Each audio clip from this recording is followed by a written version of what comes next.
Hi everyone, आप सबको पता है कि पिछले 2 दिन से मेरे चैनल पर किसी भी तरीके की कोई वीडियो नहीं आई है। आज ये तीसरा दिन है और तीसरे दिन मैं आप लोगों को बता रही हूँ कि देखिए मेरे पास में ये मेरा सीटेट का पेपर है। जैसा कि आप सबको पता है कि हम काफी लंबे टाइम से हमारे इस चैनल पर सीटेट के लिए प्रिपेयर कर रहे थे। मैं आप लोगों को सजेस्ट कर रही थी, आप लोग मुझे सजेस्ट कर रहे थे।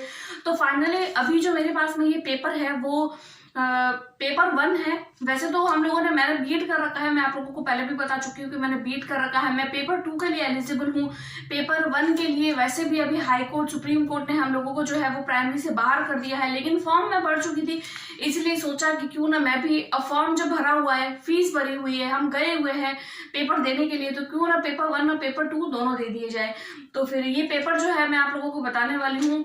तो फिर सबसे पहले तो मैं ये बता देती हूँ कि मेरा पेपर हुआ कैसा है। तो देखिए पेपर 1 जो था वो, अगर मैं पेपर 2 के लिए प्रिपेयर कर रही थी तो पेपर 1 जो है वो बहुत ही ज्यादा मेरे अच्छा ही हुआ है। तो सारे सब्जेक्ट बताऊंगी मैं आप लोगों को कि कौन कौन से सब्जेक्ट जो है उसमें से किस तरीके के क्वेश्चन पूछे गए थे, और आंसर की तो आप लोगों को मिल गई होगी। आप लोगों ने भी अपने आंसर जो है वो मैच कर चुके होंगे। आप लोगों के कितने कितने मार्क बन रहे हैं। तो जितने भी मार्क आप लोगों की सीटेट में बन रहे हैं आप लोग मुझे कमेंट करके बताइए, फिर तो रिजल्ट में जो आएगा वो हमें फाइनली पता चल ही जाएगा। तो आज की वीडियो में मैं आप लोगों को बताऊंगी कि मेरा कैसा पेपर गया है, किस तरीके से मैंने आंसर्स को एलिमिनेट किया है। सारे के सारे आंसर जो है वो आप लोगों को मिल ही गए होंगे। वैसे आंसर की डिस्कस करने का कोई मतलब नहीं है, क्योंकि आप लोगों को और भी यूट्यूब से वीडियोस मिल गई होगी। तो बार बार वही की वही वीडियो जो है वो सर्कुलेट होती रहती है यूट्यूब पर हमारे सामने। तो मैंने सोचा क्यों ना कुछ अलग बनाया जाए, मैं अपना खुद का एक्सपीरियंस आप लोगों के साथ में शेयर करूं कि किस तरीके से मैंने मेरा पेपर दिया, कैसे मतलब जो है वो पूरा पेपर जो है हुआ। उससे पहले मतलब एक बार जब हम पेपर देने जाते हैं तो हमारे ऊपर ऐसे प्रेशर रहता है कि पता नहीं कैसा पेपर होगा, किस तरीके से लैंग्वेज आएगी, किस तरीके से ग्रामर पूछी जाएगी। तो मैं आप लोगों को बता देती हूँ कि पेपर 1 जो था बहुत ही इजी था, ज्यादा टफ नहीं था। मतलब बोलते हैं ना कि जैसे कि हम लोगों को पता है कि पिछले काफी सालों से जो है वो पेपर जो है वो ऑनलाइन आ रहा था। एक ऑनलाइन से जो घबराहट थी, उस घबराहट से हटकर एक अलग लेवल का पेपर था, इजी था। अगर आप लोगों ने भी अगर थोड़ी बहुत भी प्रिपरेशन करी होती तो शायद आप लोगों का भी जो है वो 90 मार्क तो आ ही जाती। क्योंकि देखिए आप लोगों को घबराने की जरूरत नहीं है अगर किसी के बहुत ज्यादा कम मार्क भी आ रहे हैं, क्योंकि देखिए अब वापस से ऑफलाइन होना स्टार्ट हो गया है और ऑफलाइन पेपर इजी ही आते हैं।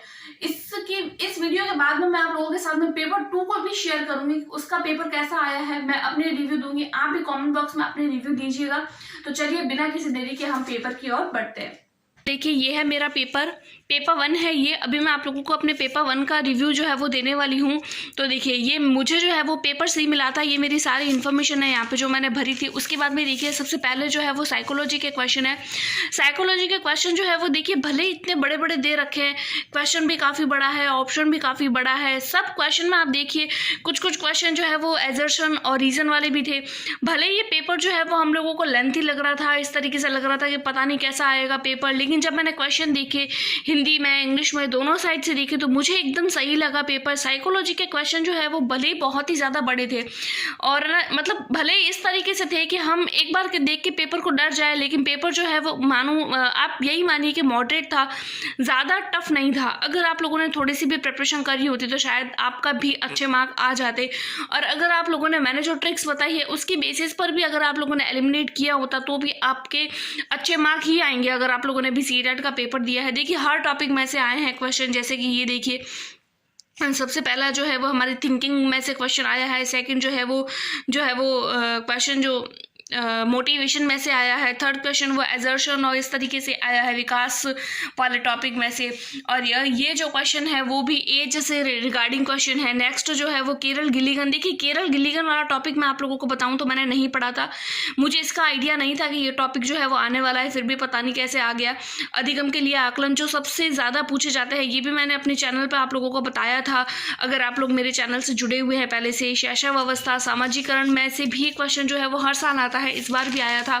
तो इस तरीके से जो पेपर था, तो देखिए ये जो इस तरीके के जो क्वेश्चन है ना, ये वाले क्वेश्चन हर बार पूछे जाते हैं। इसके रिगार्डिंग में मेरे चैनल पर एक वीडियो है, अगर आप लोग मेरे चैनल से जुड़े हुए हैं, आप लोगों ने अगर वीडियो को देखा है तो डिस्ग्राफिया डिस्कैलकुलिया, तो फिर ये क्वेश्चन जो है वो फिक्स होता है, हर बार आता है। ये जो चीज़ है ये मैंने अपनी ट्रिक में बताई थी, अगर आप लोगों ने मेरी ट्रिक देखी हो तो उसमें से क्वेश्चन आया हुआ है।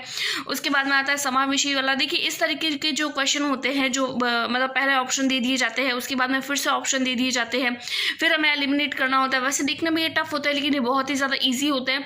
बहुत अच्छे से अगर हम एक बार पढ़ें और उसको समझने की कोशिश करें तो हम बिना किसी टाइम लगाए ही हम उसको आसानी से सॉल्व कर सकते हैं। उसके बाद में हार्वर्ड गार्डनर से रिगार्डिंग भी मेरी जो वीडियोज़ है इस टॉपिक पर एक वीडियो आ चुकी है। उसके बाद में देखिए क्वेश्चन जो है वो बहुत ही ज़्यादा, ये जैसे ये क्वेश्चन है तो ये छोटा ही है, ये क्वेश्चन है तो ये भी ज़्यादा बड़ा नहीं है। अगर हम लोगों ने ट्रिक को और अपनी जो मैंने कुछ टैग वर्ड्स बताए थे, अगर उन टैग वर्ड्स के बेसिस पर भी अगर आप लोगों ने जो है वो पेपर किया है तो आप लोगों के बहुत ही अच्छा ही गया होगा। तो देखिए मेरा तो पेपर मैं बोलूँगी कि अच्छा ही गया है। मार्क तो है कि बहुत अच्छे मार्क आने की उम्मीद है। तो यहाँ पे जो है वो मेरे CDP के 30 क्वेश्चन जो है वो कंप्लीट हो रहे हैं। उसके बाद में मैं आप लोगों को बताऊँ तो मैथ्स, तो देखिए मैथ्स पेडागोजी मुझे तो यहाँ पे ईजी ही लगी, मुझे कोई ज़्यादा टफ नहीं लगी, क्योंकि अगर हम लोगों ने CDP अच्छे से पढ़ी है तो जो मैथ्स पेडागोजी है वो हम आसानी से कर सकते हैं। अगर मैथ्स पेडागोजी के एक बार से हमारा माइंड जो है वो थोड़ा इस तरीके से हो जाता है कि ओ इतने बड़े बड़े क्वेश्चन है, क्योंकि देखिए क्वेश्चन जो है वो बहुत ज़्यादा मुझे लेंथी लगे। अगर मैं पेडागोजी मैथ्स पेडागोजी की बात करूँ, ये देखिए बहुत ही लेंथी क्वेश्चन है। ये क्वेश्चन देखिए, क्वेश्चन छोटा है, ऑप्शन इतने लेंथी है, पढ़ने में भी टाइम लग जाता है। ये क्वेश्चन भी इतना लेंथी है, फिर ऑप्शन भी इतने बड़े हैं, ऊपर से नीचे और ऑप्शन, तीन बार हमें एक ही चीज़ को पढ़ना, फिर उसे समझना, फिर उसको सॉल्व करना, टाइम टेकिंग होता है। लेकिन अगर हम लोगों ने अच्छी तरीके से जो है वो क्वेश्चन प्रैक्टिस करी है तो हमारे लिए कोई मुश्किल बात नहीं थी। उसके बाद में देखिए मैथ्स के क्वेश्चन जो थे वो तो मुझे इजी ही लगे, क्योंकि हम पेपर 2 के लिए प्रिपेयर करते हैं, बीट कर रखी है, तो हमारे लिए पेपर 1 के जो मैथ्स के क्वेश्चन करना है वो ज़्यादा डिफिकल्ट नहीं होते हैं। बहुत ही नॉर्मल तरीके से क्वेश्चन जो है वो, और बिना ज़्यादा कोई कैलकुलेशन भी नहीं होती है। उसके बाद में आता है EVS। तो देखिए EVS के रिगार्डिंग मैं किसी भी तरीके का कोई रिव्यू नहीं दे सकती हूँ, क्योंकि देखिए मैं पेपर 2 के लिए प्रिपेयर कर रही थी। हम भी हमारे चैनल पे जनरली पेपर 2 की ही प्रिपेयर कर रहे हैं।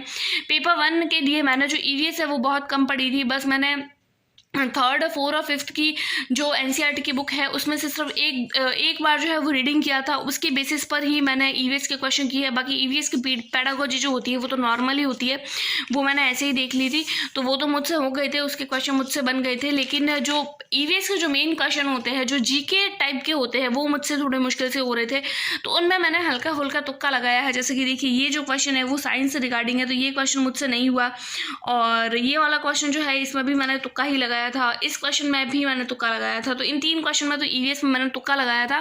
उसके अलावा मेरी EVS भी अच्छा ही गया है।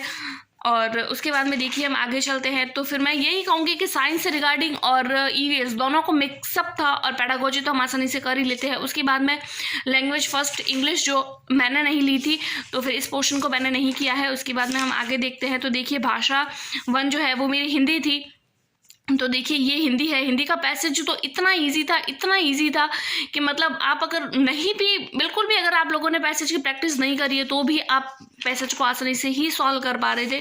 उसके बाद में देखिए इसमें से कुछ एक क्वेश्चन जो थे जो लेंथी थे लेकिन करने में इजी थे। जैसे ये वाला क्वेश्चन जो है वो देखिए यहाँ से स्टार्ट हो रहा है और यहाँ पर ख़त्म हो रहा है। ये वाला क्वेश्चन जो है ये देखिए ये भी यहाँ पे स्टार्ट हो रहा है, यहाँ ख़त्म हो रहा है। ये वाला क्वेश्चन भी बहुत ज़्यादा लेंथी था। तो हिंदी का देखिए हर पोर्शन में ऐसा होता है, अगर कंटेंट ईजी आ रहा है तो पेडागोजी टफ आ रही है, पेडागोजी टफ आ रही है या पेडागोजी ईजी आ रही है तो कंटेंट टफ आ रहा है। मतलब इसमें अगर हिंदी में पैसेज ईजी थे तो फिर पेडागोजी टफ तो नहीं कह सकते, बस थोड़ी सी लॉन्ग थी। लेकिन अगर हम लोगों ने प्रैक्टिस करी है तो हमारे लिए कोई ज़्यादा बड़ी बात नहीं थी। उसके बाद में एज अ लैंग्वेज मैंने इंग्लिश चूज़ किया हुआ था, तो इसके भी क्वेश्चन मुझे कोई ज़्यादा टफ नहीं लगे। जैसे कि हर बार जो है वो थोड़ी सी अलग पूछी जाती है, लेकिन पेपर 1 इस बार कंपैरेटिवली बहुत ईजी था। अगर हम लोगों ने थोड़ी बहुत भी प्रिपरेशन करी है तो हमारे लिए कोई भी बड़ी बात नहीं थी, बहुत ही ईजी लगा मुझे पेपर। तो जो लोग ज़्यादा घबरा रहे हैं कि हमारे पेपर गंदा हुआ है, हमारे पता नहीं 90 मार्क आएंगे या नहीं आएंगे, तो देखिए अगर आप लोगों की थोड़ी बहुत भी प्रिपरेशन थी तो आप लोगों के आराम से क्लियर हो जाएगा। आप लोगों को बिल्कुल भी घबराने वाली बात नहीं है।